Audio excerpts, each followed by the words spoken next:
नमः शिवाय। शिवजी सदा सहाय। ओम नमः शिवाय। गुरु जी सदा सहाय। रुद्र संहिता के द्वितीय सती खंड का 27वां अध्याय। दक्ष के द्वारा महान यज्ञ का आयोजन, उसमें ब्रह्मा विष्णु देवताओं और ऋषियों का आगमन, दक्ष द्वारा सबका सत्कार, यज्ञ का आरंभ, दधीचि द्वारा भगवान शिव को बुलाने का अनुरोध और दक्ष के विरोध करने पर शिव भक्तों का वहां से निकल जाना।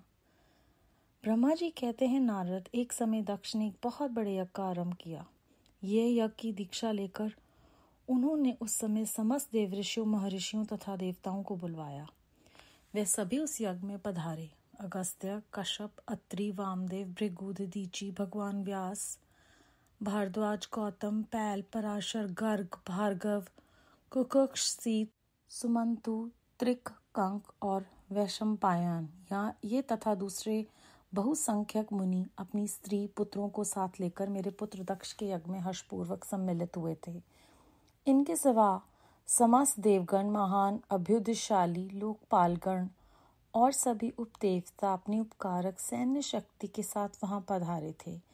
दक्ष ने प्रार्थना करके सदल बल मुझ विश्रेष्ठा ब्रह्मा को भी सत्यलोक से बुलवाया था। इसी तरह भांति भांति से सादर प्रार्थना करके वैकुंठ लोक से भगवान विष्णु भी उस यज्ञ में बुलाए गए थे। शिवद्रोही दुरात्मा दक्ष ने उन सबका बड़ा सत्कार किया। विश्वकर्मा ने अत्यंत दीप्तिमान, विशाल और बहुमूल्य दिव्य भवन बनाए थे। दक्ष ने वे ही भवन समागत अतिथियों को ठहराने के लिए दिए। सभी लोग सम्मानित हो उन संपूर्ण भवनों में यथा योग्य स्थान पाकर ठहरे हुए थे। दक्ष का वह महायज्ञ उस समय कनखल नामक तीर्थ में हो रहा था। उसमें दक्ष ने भृगु आदि तपोधनों को ऋत्विज्य बनाया। संपूर्ण मरुद्रगणों के साथ स्वयं भगवान विष्णु उसके अधिष्ठाता थे। मैं वेदयत्री की विधि को दिखाने या बताने वाला ब्रह्मा बना। इसी तरह संपूर्ण दिक्पाल अपने आयुधों और परिवारों के साथ द्वारपाल एवं रक्षक बने थे और सदा कौतूहल पैदा करते थे। स्वयं यज्ञ सुंदर रूप धारण करके दक्ष के उस यज्ञ मंडल में उपस्थित था। महामुनियों में श्रेष्ठ सभी महर्षि स्वयं वेदों के धारण करने वाले हुए थे। अग्नि ने भी उस यज्ञ महोत्सव में शीघ्र ही हविष्य ग्रहण करने के लिए अपने सहस्त्रों रूप प्रकट किए थे। वहां 88,000 ऋत्विग एक साथ हवन करते थे। 64,000 देवऋषि उद्गाता थे। अर्धव्यू एवं होता भी उतने ही थे। नारद आदि देव ऋषि और सप्त ऋषि पृथक पृथक गाथा गान कर रहे थे। दक्ष ने अपने उस महायज्ञ में गंधर्वों, विद्याधरों, सिद्धों, 12 आदित्यों, उनके गणों, यज्ञों तथा नागलोक में विचरने वाले समस्त नागों का भी बहुत बड़ी संख्या में वर्णन किया था। महर्षि, राजऋषि और देवऋषियों के समुदाय तथा बहुसंख्यक नरेश भी उसमें आमंत्रित थे, जो अपने मित्रों, मंत्रियों तथा सेनाओं के साथ आए थे। यजमान दक्ष ने उस यज्ञ में वसु आदि समस्त गण देवताओं का भी वर्ण किया था। कौतुक और मंगलाचार करके जब दक्ष ने यज्ञ की दीक्षा ली तथा जब उनके लिए बारंबार स्वस्ति वाचन किया जाने लगा, तब वे अपनी पत्नी के साथ बड़ी शोभा पाने लगे। इतना सब करने पर भी दुरात्मा दक्ष ने उस यज्ञ में भगवान शंभु को नहीं आमंत्रित किया। उनकी दृष्टि में कल्पधारी होने के कारण वे निश्चय ही यज्ञ में भाग पाने योग्य नहीं थे। सती प्रजापति दक्ष की प्रिय पुत्री थी, तो भी कपाली की पत्नी होने के कारण दोषदर्शी दक्ष ने उन्हें अपने यज्ञ में नहीं बुलाया। इस प्रकार जब दक्ष का वह यज्ञ महाउत्सव आरंभ हुआ और यज्ञ मंडप में आए हुए सब ऋत्विज अपने अपने कार्यों में संलग्न हो गए, उस समय वहां भगवान शिव को उपस्थित ना देख शिव भक्त दधीचि का चित्त अत्यंत उद्विग्न हो उठा और वे यूं बोले। दधीचि ने कहा, मुख्य मुख्य देवताओं तथा महर्षियों, आप सब लोग प्रशंसा पूर्वक मेरी बात सुने।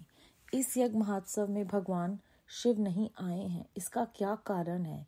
यद्यपि ये देवेश्वर, बड़े बड़े मुनि और लोकपाल यहाँ पधारे हैं, तथापि उन महात्मा पिनाकपाणी शिव के बिना यह यज्ञ अधिक शोभा नहीं पा रहा। बड़े बड़े विद्वान कहते हैं कि मंगल में भगवान शिव की कृपा दृष्टि से ही समस्त मंगल कार्य संपन्न होते हैं। जिनका ऐसा प्रभाव है वे पुराण पुरुष वृषभध्वज परमेश्वर श्री नीलकंठ यहाँ क्यों नहीं दिखाई दे रहे? दक्ष, जिनके संपर्क में आने पर अथवा जिनके स्वीकार कर लेने पर अमंगल भी मंगल हो जाते हैं तथा जिनके 15 नेत्र से देखे जाने पर बड़े बड़े नगर तत्काल मंगलमय हो जाते हैं, उनका इस यज्ञ में पदार्पण होना अत्यंत आवश्यक है। इसलिए तुम्हें स्वयं ही परमेश्वर शिव को यहाँ शीघ्र बुलाना चाहिए अथवा ब्रह्मा, प्रभावशाली भगवान विष्णु, देवराज इंद्र, लोकपाल गण, ब्राह्मणों और सिद्धों की सहायता से सर्वथा प्रयत्न करके इस समय यज्ञ की पूर्ति के लिए तुम्हें भगवान शिव को यहाँ ले आना चाहिए। आप सब लोग उस स्थान पर जाएं जहाँ महेश्वर देव विराजमान हैं। वहां से दक्ष नंदिनी सती के साथ भगवान शंभु को तुरंत यहाँ ले आएं। देवेश्वरों, जगदम्बा सहित वे परमात्मा शिव यदि यहाँ आ गए तो उनसे सब कुछ पवित्र हो जाएगा। उनके स्मरण से, उनके नाम लेने से सारा कार्य पुण्य में बन जाता है। अतः पूर्ण प्रयत्न करके भगवान विश्वध्वज को यहाँ ले आना चाहिए।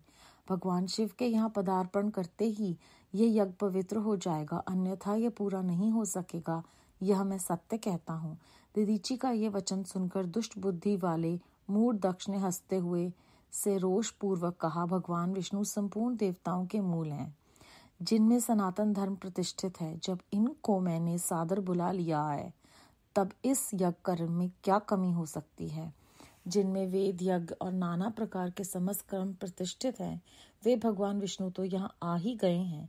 इनके सिवा सत्यलोक में लोक पितामह ब्रह्मा वेदों, उपनिषदों और विविध आगमों के साथ यहाँ पधारे हैं। देवगणों के साथ स्वयं देवराज इंद्र का भी शुभागमन हुआ है और तथा आप जैसे निष्पाप महर्षि भी यहाँ आ गए हैं।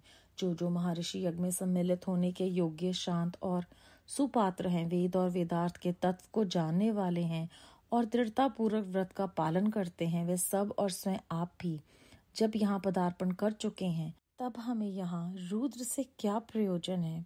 विप्रवर, मैंने ब्रह्मा जी के कहने से ही अपनी कन्या रुद्र को ब्याह दी थी। वैसे मैं जानता हूँ हर कुलीन नहीं है, उनके न माता है न पिता हैं। वे भूतों, प्रेतों और पिशाचों के स्वामी हैं, अकेले रहते हैं। उनका अतिक्रमण करना दूसरों के लिए अत्यंत कठिन है। वे आत्मा प्रशंसक, मूढ़, जड़, मौनी और ईर्षालु हैं। इस यज्ञ में बुलाए जाने योग्य नहीं, इसलिए मैंने उनको यहाँ नहीं बुलाया है। अतः दीदी जी, आपको फिर कभी ऐसी बात नहीं करनी चाहिए। मेरी प्रार्थना है कि आप सब लोग मिलकर मेरे इस महान यज्ञ को सफल बनावें। दक्ष की यह बात सुनकर ददीची समस्त देवता और मुनियों के सुनते हुए वह सार गर्भित बात कही। ददीची बोले, दक्ष, उन भगवान शिव के बिना यह महान यज्ञ अयज्ञ हो गया। अब यह यज्ञ कहलाने योग्य ही नहीं रह गया। विशेषतः इस यज्ञ में तुम्हारा विनाश हो जाएगा। ऐसा कहकर ददीची दक्ष की यज्ञशाला से अकेले ही निकल पड़े और तुरंत अपने आश्रम को चल दिए। तदनंतर जो मुख्य शिव भक्त तथा शिव के मत का अनुसरण करने वाले थे, वे भी दक्ष को वैसा ही शाप देकर तुरंत वहां से निकले और अपने आश्रमों को चले गए। मुनिवर दीदीची तथा दूसरे ऋषियों के उस यज्ञ मंडप से निकल जाने पर दुष्ट बुद्धि शिवद्रोही दक्ष ने उन मुनियों का उपहास करते हुए कहा। दक्ष बोले, जिन्हें शिव ही प्रिय हैं, वे नाम मात्र के ब्राह्मण दीदीची चले गए। उन्हीं के समान जो दूसरे थे, वे भी मेरी यज्ञशाला से निकल गए।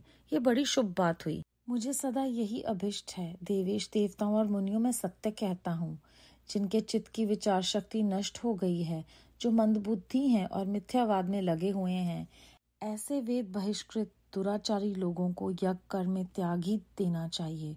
विष्णु आदि आप सब देवता और ब्राह्मण वेदवादी हैं, अतः मेरे इस यज्ञ को शीघ्र ही सफल बनावें।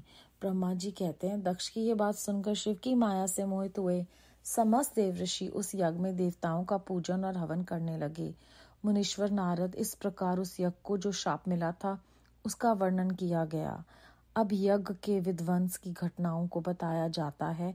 आदर पूर्वक सुनो। अध्याय 27 समाप्त।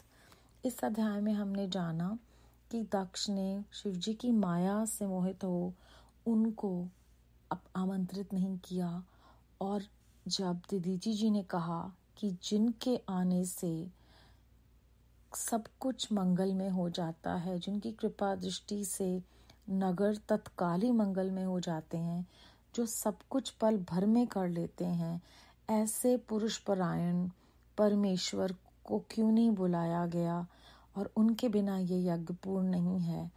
तब भी ब्रह्मा जी के सहित और देवताओं ने उस यज्ञ को आगे बढ़ाने का निश्चय किया, लेकिन दधीची जी के साथ अन्य शिव भक्त जो हैं वो चले गए। तब दक्ष ने अपने अहंकार में और माया में के वश में ये बात कही कि अच्छा ही हुआ वो चले गए, क्योंकि दुराचारी लोगों का ना होना ही भला है।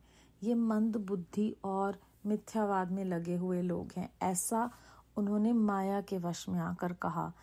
और जिनको जो श्राप मिलना था वो इस यज्ञ में मिला।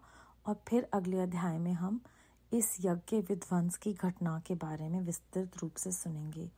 ओम नमः शिवाय। शिव जी सदा सहाय। ओम नमः शिवाय। गुरु जी सदा सहाय।